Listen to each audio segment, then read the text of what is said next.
mobile တွင် combo product ဖန်တီးမည်ဆိုပါက cyber menu ကိုနှိပ်ပါ product ကိုနှိပ်ပါ app product ကိုနှိပ်ပေးပါ item name နေရာတွင် product အမည်ကိုထည့်သွင်းပေးပါ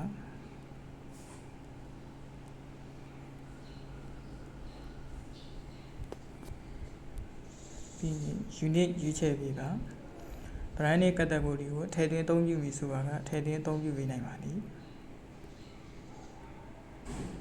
product type နေရာတွင် combo ကိုရွေးချယ်ပေးပါ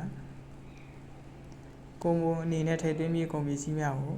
search တွင်ရိုက်ရှာရေးဖြစ်စေကုန်ပစ္စည်းတွင်ပါသော barcode ကို scan ဖတ်ရေးဖြစ်စေထည့်သွင်းပေးနိုင်ပါသည်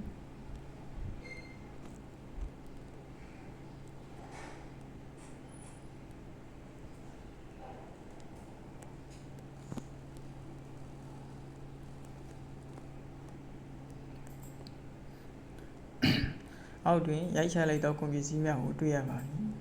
သက်ဆိုင်ရာကုန်ပစ္စည်းအလိုက်အရေအတွက်မည်များထည့်သွင်းမည်ကိုသတ်မှတ်လို့ရပါသည်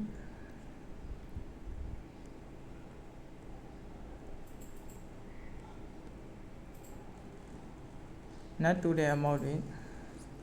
ပေးထားသော combo product ၏ စုစုပေါင်းကျသင့်ငွေကိုပြထားပါသည် default selling price တွင်အဆိုပါ combo product ကိုမည်များနှင့်ရောင်းချမည်ကိုသတ်မှတ်ပေးလို့ရပါသည်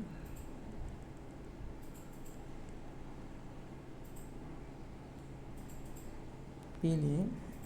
wholesale price ထည့်သွင်းမည်ဆိုပါက add wholesale price ကိုနှိပ်၍ထည့်သွင်းပေးနိုင်ပါသည်အားလုံးပြီးပါက save ကိုနှိပ်၍သိမ်းနိုင်ပါသည်ဖန်တီးလိုက်သော combo product ကို list product တွင်ပြန်လည်ကြည့်ရှုနိုင်ပါ